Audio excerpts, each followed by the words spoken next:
Now, let's move on. Talking about defence, which is critical, Gina Rinehart has quite rightly called for upping defence spending to 5% of GDP. Have a listen. It is my belief we urgently need to do more to defend Australians, starting with protecting our ports, airports, sea lanes and other vital infrastructure, and significantly boosting our smart sea mines, war drones and Israeli-style drones accordingly, and boosting our defence manufacture here in Australia, as well as our budget to 5% of GDP.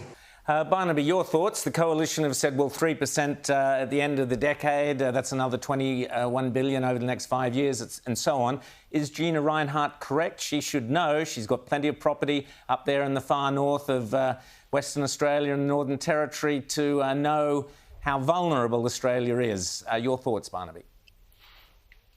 We have a range of things to do and obviously actual engagement within the Defence Forces, within services, within reserve units, trying to get our numbers of serving men and women up. That is the crucial thing.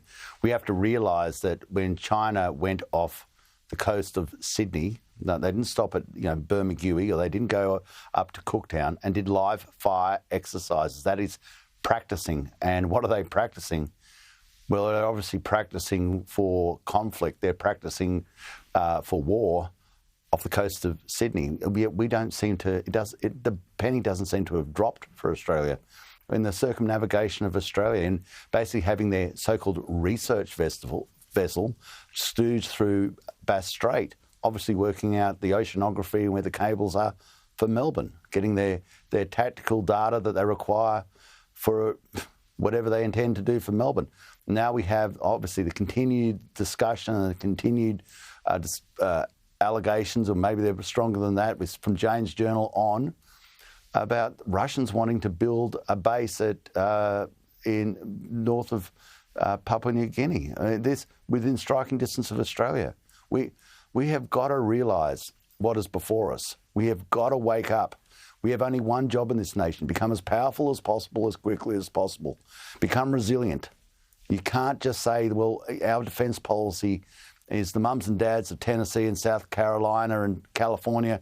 Well, they're going to send their sons and daughters over to die on our behalf. I think that is a pretty poor policy. You actually have to be fundamentally be able to defend yourself, be resourceful enough to resupply yourself, be tactical enough to understand what an adversary is doing and get in front of it. And I think we have a long way to go. I'm glad that Peter Dutton has started taking the steps required, but is it enough? Sorry, Barnaby, I'll just interrupt you there, Michael. Leaps and bounds. Is it enough, Michael? Labor, I think, is woeful. Is the Coalition's promise of defence spending enough, or is Gina Rinehart right? We need to get to 5% of GDP in order to protect ourselves against China. Both of them, Labor and the Coalition, need to pay attention to her because she's quite close to Trump. God help us if the Trump defence people start noticing what we're actually spending.